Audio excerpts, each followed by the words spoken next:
Sveikos merginos! Šiandien pristatau Jums filmuką Eksperimentą. Ogi kodėl eksperimentą? Todėl, kad eksperimentuosiu čia ir dabar. Ar Jūs kada nors bandėte nusidažyti kokį nors savo daiktą, pavyzdžiui, batus ar rankinuką? Aš nebandžiau, bet šiemet man kyla būtent tokia idėja.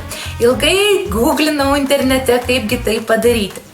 Žodžiu, radau informacijos, kad galima juos tiesiog nusipurkšti tokiais specialiais dažais.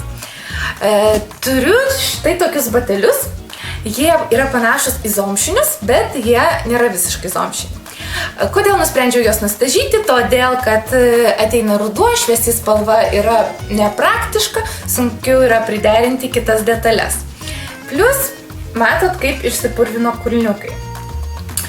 Taigi, nusipirkau štai tokius aerozolinius dažus. Čia rašo, kad tai yra Color Renovating. Aš tikiuosi, kad man neatnaujins spalvos, bet tiesiog suteiks kitą spalvą. Tiesiog iš šviesių padarys juodą, nes čia parašyta black. Turiu tik vieną flakonėlį, tad stengsiuosi nupirkti vieną batelį ir po to žiūrėti, kasgi gaunasi. Tikiuosi, mano patarimai bus jums praktiškai naudingi ir žiūrėkite, kas gavosi. Kaip matote, bateliai yra paruošti apipurškimui. Pasiruošiau ir pirštines tam, kad apsaugočiau savo rankas nuo juodų dažų. Lygiai taip pat čia užklijavau izoliacijos tam, kad apsaugočiau lakuotą tiesiog paviršių.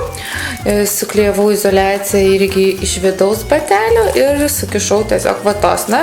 Kitų minčių neturėjau, kaip apsaugoti vidų, tai manau, kad vata tam bus tinkama. Taigi dabar bandysime apipurkšti.